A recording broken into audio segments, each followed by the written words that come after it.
So hello everyone, today we are going to start with important questions based on hydrocarbons. So without wasting time, let us start with the first question.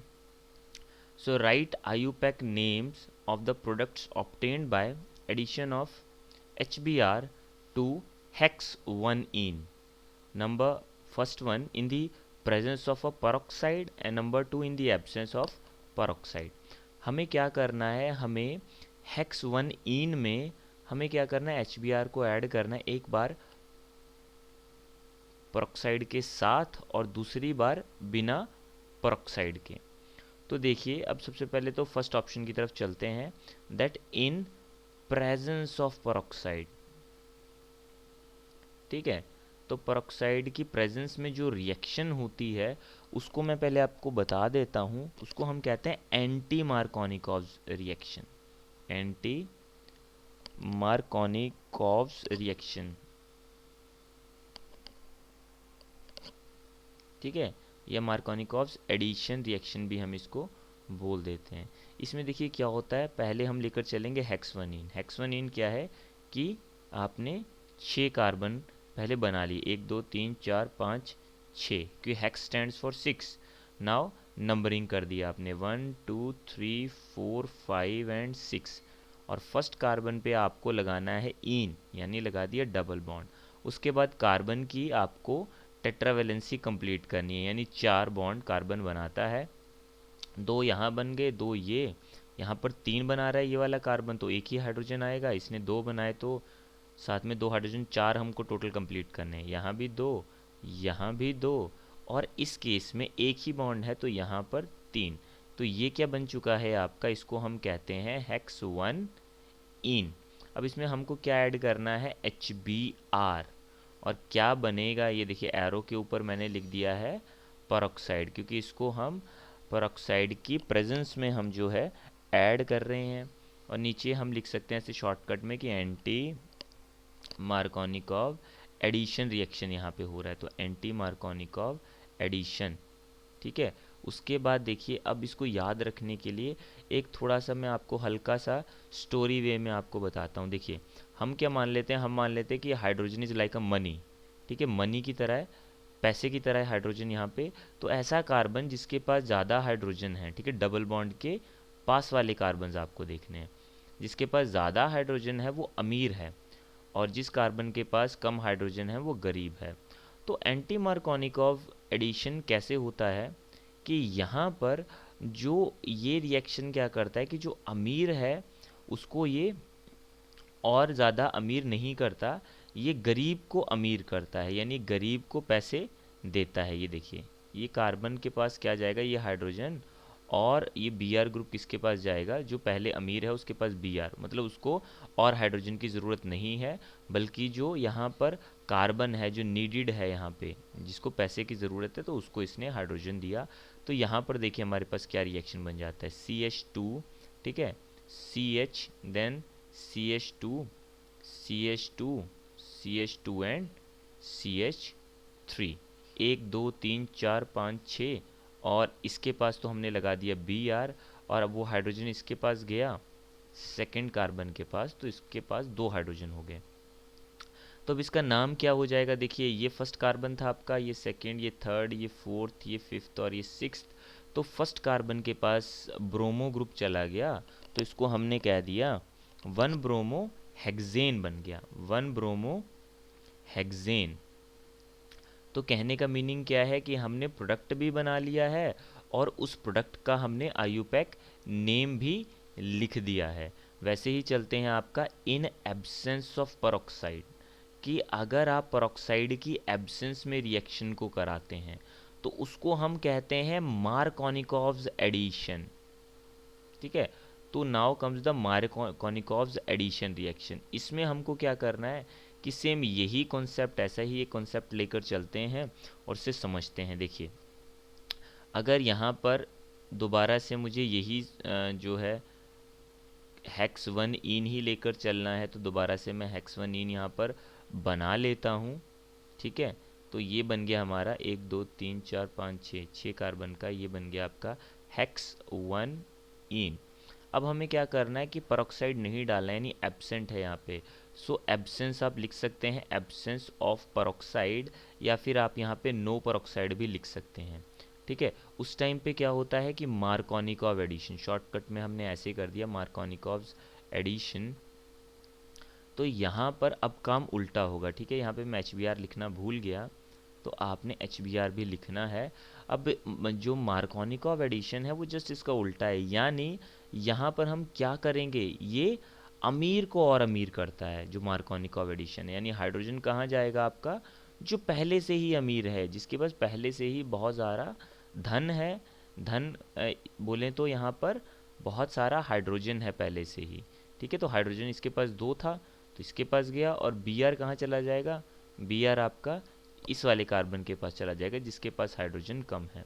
तो देखिए अब आपको जो product मिलता है वो पहले हम ऐसे लिख लेते हैं इसको, CH CH2 CH2 and CH3, means हमने बिना डबल बॉन्ड के जो है पहले तो इसको लिख लिया।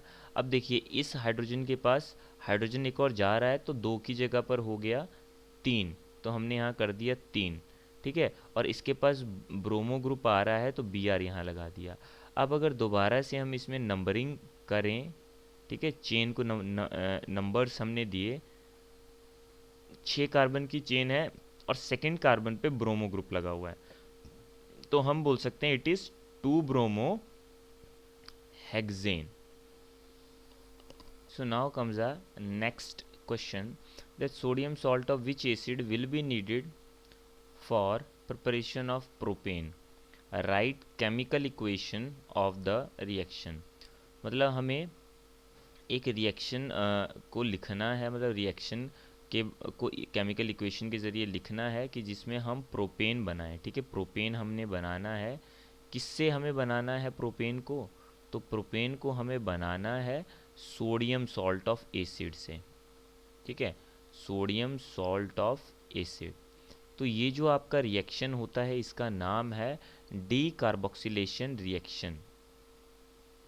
अब डी कार्बोक्सिलेशन रिएक्शन का मीनिंग क्या है कि एक तरह से हम कार्बन को यहाँ पर कम कर देंगे।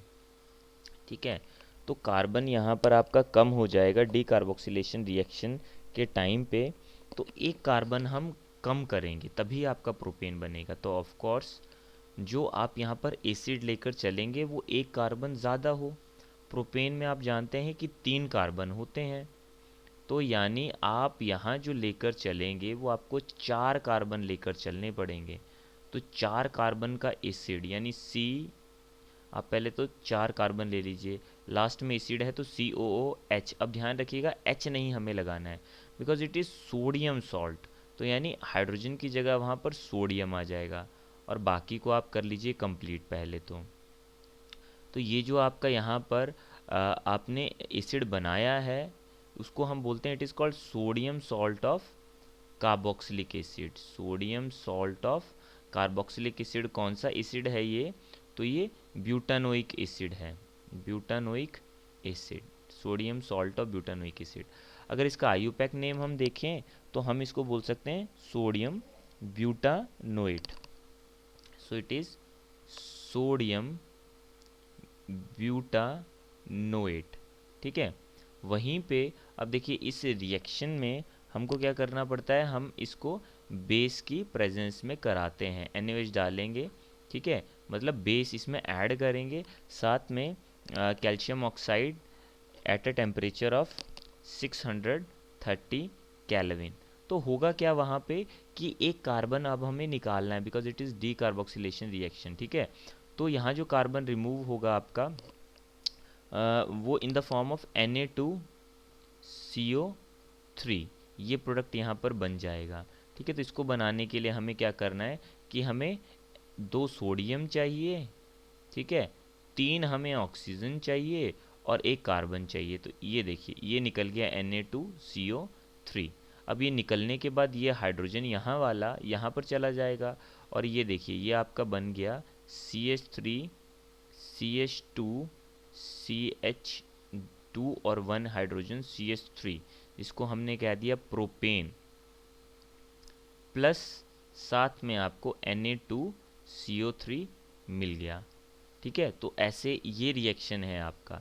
ठीक है, ऐसे आप एक और वे में बना सकते हैं कि अगर मैं आपका जो एसिड है वो ऐसे लेकर चलता हूँ, CH3 CH ठीक है, और इस तरफ आपका लगा हुआ है COONA, तो another way NaOH again, calcium oxide आप लेंगे 630 केल्विन, एंड ये देखिए ये आपने निकाल दिया यहाँ से Na2CO3, ये निकाला यहाँ से, तो अगेन आपको यहाँ पर वही चीज़ प्रोपेन आपको मिल जाएगा। ठीक है, अलॉन्ग विद Na2CO3।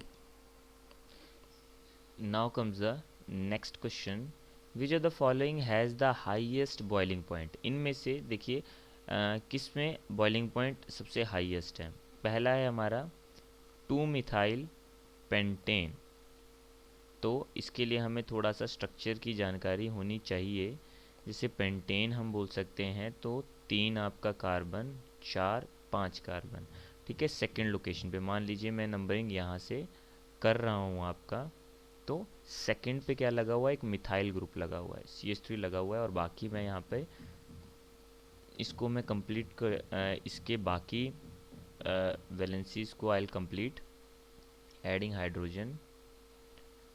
सो ये बन गया आपका 2 मिथाइल पेंटेन। वहीं पे सेकंड वाला जो है आपका that is 2,3 di methyl butane. अब कार्बन कितने हैं आपके, 4 कार्बन। ठीक है, ब्यूटेन लॉन्गेस्ट चेन।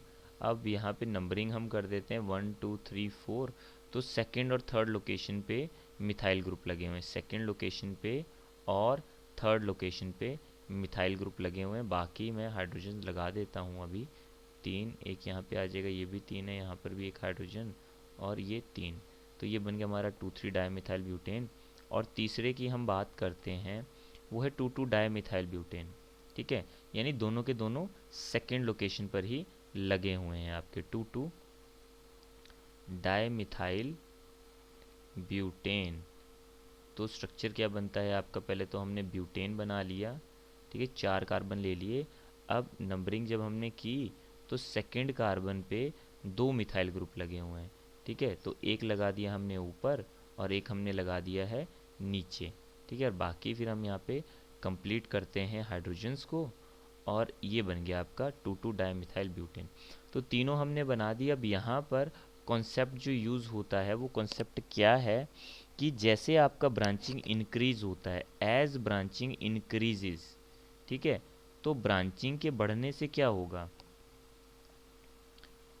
तो ब्रांचिंग के बढ़ने से सबसे पहली बात है कि वहाँ पर जो सरफेस एरिया है वो घट जाएगा। ठीक है, सरफेस एरिया डिक्रीजेस। अब सरफेस एरिया के डिक्रीज होने की वजह से क्या होगा, जो हमारे वंडरवाल फोर्सेस हैं उनका मैग्नीट्यूड घट जाएगा। So magnitude of van der Waals forces decreases, van der Waals forces decreases, और वंडरवाल फोर्सेस के घटने की वजह से आपको क्या मिलेगा, that the boiling point decreases, वहाँ पर बॉइलिंग पॉइंट भी घट जाएगा। ठीक है, बॉइलिंग पॉइंट डिक्रीजेस। अब अगर ब्रांचिंग की हम बात करते हैं तो ऑफ कोर्स ब्रांचिंग तो तीनों में ही है, इसमें भी ब्रांचिंग, इसमें भी ब्रांचिंग है और इसमें भी ब्रांचिंग है। ठीक है, तो बट यहाँ पर अगर हम 2 मिथाइल पेंटेन की बात करते हैं तो सिर्फ एक ही ब्रांच है। अगर आप इधर देखें तो इस तरफ सिर्फ एक ही ब्रांच लगा हुआ है। ठीक है, 2 मिथाइल पेंटेन में। और वहीं पे अगर हम बात करते हैं आपका, तो इसका लार्जेस्ट सरफेस एरिया हो जाएगा। ठीक है, तो इसका लार्जेस्ट सरफेस एरिया, तो ज़्यादा एरिया होने का मतलब है कि वहाँ पर हमारा मैग्नीट्यूड वंडरवाल फोर्सेस का भी ज़्यादा होगा, तो इसका बॉइलिंग पॉइंट भी ज़्यादा होगा। वहीं पे अगर हम बात करते हैं 2,2 डायमिथाइल 2,2 डायमिथाइल और आपका 2,3 डायमिथाइल की, ठीक है, तो वहाँ पर आपका अब 2,2 डायमिथाइल ब्यूटेन में क्या है, वहाँ पर सरफेस एरिया घट गया हमारा। ठीक है। तो वहाँ पर क्योंकि सेम ही कार्बन पे, ठीक है, 2,2 डाइमिथाइल ब्यूटेन में सेम ही कार्बन पे जो है दोनों CH3 ग्रुप लगे हुए हैं, ठीक है, जिसकी वजह से इसका सबसे लोएस्ट आपका बॉइलिंग पॉइंट हो जाएगा। तो इसका बॉइलिंग पॉइंट सबसे कम हो जाएगा, क्योंकि इसमें आपका एक तरह से ब्रांचिंग बहुत ही ज़्यादा हो गई यहाँ पे, ठीक है। तो इसकी वजह से यहाँ पर सबसे ज़्यादा जो आपका बॉइलिंग पॉइंट है वो इसका होगा, इसका बॉइलिंग पॉइंट सबसे ज़्यादा होगा, ठीक है। यानी हम बोल सकते हैं कि फर्स्ट केस का सबसे ज़्यादा, followed by the second one, ठीक है, और आपका थर्ड वाला सबसे लास्ट में आएगा, ठीक है। क्योंकि यहाँ पर कार्बन दोनों के दोनों जो ग्रुप्स हैं आपके, ये एक ही कार्बन पे लगे हुए हैं, यहाँ पर वो अपोजिट कार्बन पे लगे हुए हैं, तो इसका फ़र्क भी पड़ता है। तो your boiling point decreases in this order, ठीक है। वंडरवाल फोर्सेस तो आप लोग जानते ही हैं। वंडरवाल फोर्सेस का मतलब क्या है कि जैसे अगर मान लीजिए एक 2 मिथाइल पेंटेन मैंने एक ले लिया और एक 2 मिथाइल पेंटेन ऐसा ही मैंने एक और ले लिया, ठीक है, तो ऐसे दो मॉलिक्यूल्स के बीच के जो फोर्सेस होते हैं उनको हम वंडरवाल फोर्सेस बोलते हैं, ठीक है। और यहाँ पर क्या होगा कि ये जो वंडरवाल फोर्सेस हैं ये सरफेस एरिया पे डिपेंड करते हैं, क्योंकि ये जो इंटरेक्शन है, जितना सरफेस एरिया ज़्यादा होगा मॉलिक्यूल का उतना वो ज़्यादा इंटरेक्ट करते हैं और उतने ही वंडरवाल फोर्सेस ज़्यादा मजबूत होंगे।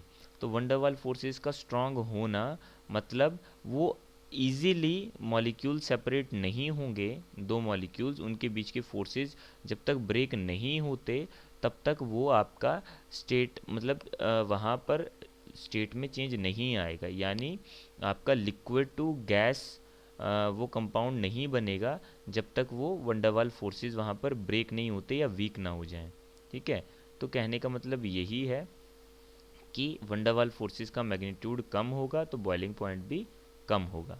The next question that how will you convert ethanoic acid into benzene, कि अगर हमें इथेनोइक एसिड से क्या बनाना है, बेंजीन बनाना है, तो उसके लिए हम किस तरह से बनाएंगे।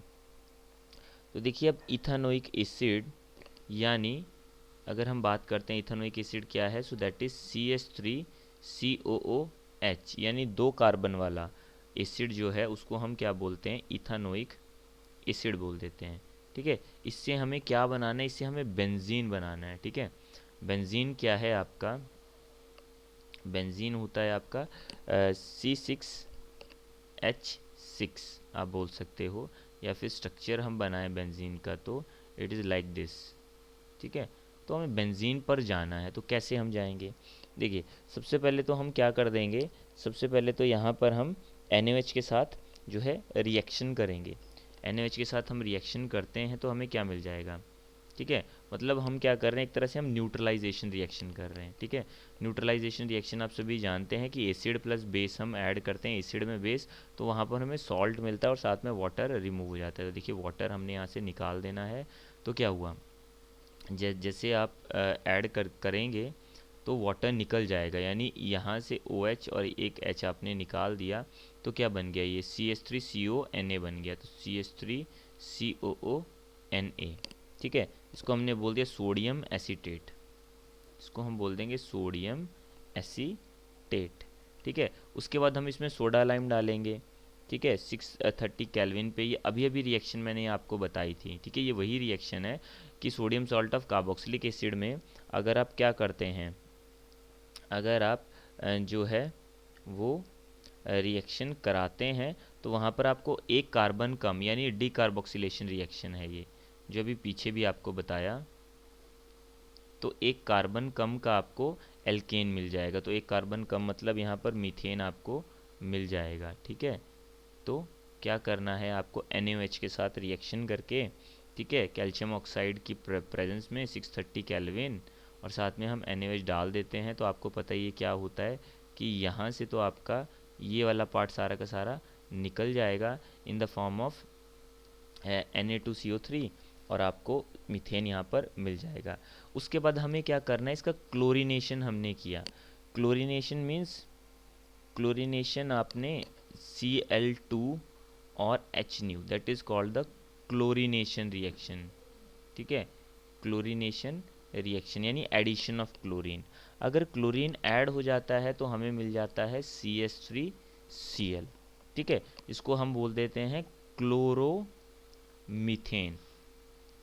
ठीक है। फिर क्लोरोमीथेन आपका क्लोरीनेशन रिएक्शन, दैट इज़ कि अगर आप हेलोजन को डायरेक्ट ऐड कर दें किसमें, एल्केन में, तो आपको हेलो एल्केन मिल जाते हैं, जैसे क्लोरोमीथेन, ठीक है। ये रिएक्शन भी बड़ा इंपॉर्टेंट है। उसके बाद हम कराते हैं यहाँ पे वुड्स रिएक्शन। अब वुड्स रिएक्शन क्या होता है, देखिए वुड्स रिएक्शन जैसे डीकार्बोक्सिलेशन रिएक्शन का काम होता है ना कार्बन को कम करना, कि इसमें हमेशा कार्बन कम होता है, कि कभी भी अगर आपको कार्बन कम करना हो तो डीकार्बोक्सिलेशन रिएक्शन पे हम जाते हैं। बट अगर हमें कार्बन बढ़ाने हो, एक कार्बन नहीं हमको बढ़ाना है, हमें कार्बन डबल करने हैं, तो डबल कार्बन करने के लिए हम किसका यूज़ करते हैं, ऑलमोस्ट डबल करने के लिए हम वुड्स रिएक्शन का यूज़ करते हैं, ठीक है। तो ये देखिए वुड्स रिएक्शन में क्या होगा आपका, कि इन द वुड्स रिएक्शन, आप बोल सकते हैं इसको it's the Wurtz reaction. Wurtz reaction में हम सोडियम की प्रेजेंस में वुड्स रिएक्शन को हम करते हैं विद ड्राई ईथर। तो यहाँ पर क्या होता है कि ये चीज़ जो है आपको जो रिएक्टेंट है उसको डबल लेकर चलना पड़ता है, ठीक है। तो उसमें से क्या है कि ये जो सोडियम है ये भी 2 टाइम्स होगा, ये भी 2 टाइम्स होगा, तो 2 सोडियम के साथ इसमें से क्योंकि 2 मॉलिक्यूल हैं तो 2 क्लोरीन निकल जाएंगे NaCl की फॉर्म में, और आपको यहाँ पर एक CH3 के साथ दूसरा CH3 जुड़ जाएगा तो CH3CH3 यानी आपको इथेन यहाँ पर मिल जाएगा। तो यानी डबल करने के लिए कार्बन्स को हम क्या यूज़ करते हैं, इथेन, मतलब आप वुड्स रिएक्शन का जिसमें सोडियम हम ऐड करते हैं, ठीक है। अब इसमें भी हमने यहीं पे स्टॉप नहीं होना है, हमको यहाँ पर क्या कर देना है, हमें यहाँ पर क्लोरीनेशन दोबारा से करना है। So will use the chlorination reaction, ठीक है। सो क्लोरीनेशन रिएक्शन हम दोबारा से करते हैं, ठीक है। क्लोरीनेशन देखिए हमेशा Cl2 का आप ऐड करते हैं, Cl2 को डायरेक्ट ऐड करते हैं in the presence of sunlight, H nu here means the sunlight की प्रेजेंस में, तो आपको अगेन वही प्रोडक्ट मिल जाएगा जैसे इसमें मिला था, that is CH3 CH2 Cl, मतलब एक क्लोरीन वहाँ पर ऐड हो जाएगा।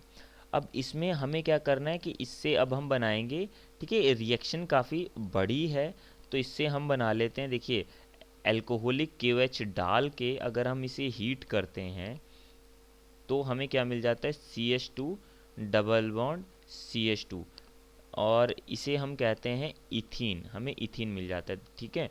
तो ये रिएक्शन बड़ा ही इम्पॉर्टेंट है, अगर आपने ये रिएक्शन याद कर लिया तो इसमें से एक ना एक पार्ट तो पक्का आपका एग्ज़ाम में रिपीट होगा ही होगा, चाहे वहाँ पर इथेनोइक एसिड से आपको इथीन बनाने के लिए बोलें, या इथेन बना या मीथेन बनाने के लिए बोलें, या इथेन बनाने के लिए बोलें, या क्लोरोमीथेन या क्लोरोइथेन बनाने के लिए बोलें, तो अगर ये बड़े वाला रिएक्शन आप याद करते हो तो इसका आपको बहुत ही ज़्यादा बेनिफिट होने वाला है, क्योंकि इसमें से मैं श्योरिटी के साथ कहता हूँ कि एक ना एक रिएक्शन तो आपका एग्ज़ाम में आएगा ही आएगा, क्योंकि इसमें सारे के सारे रिएक्शंस इम्पॉर्टेंट हैं, ठीक है। तो अगर हम ब्रोमीन ऐड करते हैं, ठीक है, अब हम ब्रोमीन तो ऐड कर रहे हैं, यानी ये ब्रोमिनेशन आप इसको बोल सकते हैं, बट इसमें ब्रोमीन को हम यहाँ तो हम सिंपल ऐड करते हैं क्लोरीन को एच न्यू की प्रेजेंस में, तो वहाँ पर हमें सिर्फ एक ही क्लोरीन लगता है हमारा। बट अगर आप ब्रोमीन को CCl4 की प्रेजेंस में ऐड कर देते हैं तो वहाँ पर दो तरफ से ब्रोमीन लग जाता है यहाँ पे, यानी इधर भी ब्रोमीन लग जाएगा और इधर भी आपका ब्रोमीन लग जाएगा, यानी ये क्या बन गया आपका 1,2 डायब्रोमो इथेन बन गया, 1,2 डायब्रोमो इथेन। अब इसमें आप फर्दर हम क्या करते हैं, फर्दर हम इसमें KOH यानी दोबारा से वही एल्कोहलिक KOH अगर आप डालते हैं और हीट आप करते हैं तो इस बार आपको ब्रोमो इथीन मिल जाता है, यानी CH2 double bond CHBr, that is called bromo ethane, sorry bromo ethene, double bond है ना, ब्रोमो इथीन मिल जाता है। फिर लास्ट में आप क्या करें, लास्ट में अगर आप इसमें NaNH2 आप डाल देते हैं और साथ में आप लिक्विड अमोनिया में, इन लिक्विड अमोनिया NH3, तो आपको क्या मिलता है यहाँ पे, इथाइलिन मिलता है, यानी HC ट्रिपल बॉन्ड CH, जिसको हम बोलते हैं इथाइलिन। तो इथाइलिन तक आपको पहले पहुँचना है। उसके बाद आप क्या कर सकते हैं, इसमें फिर आप बेंजीन डायरेक्ट बना सकते हैं। कैसे?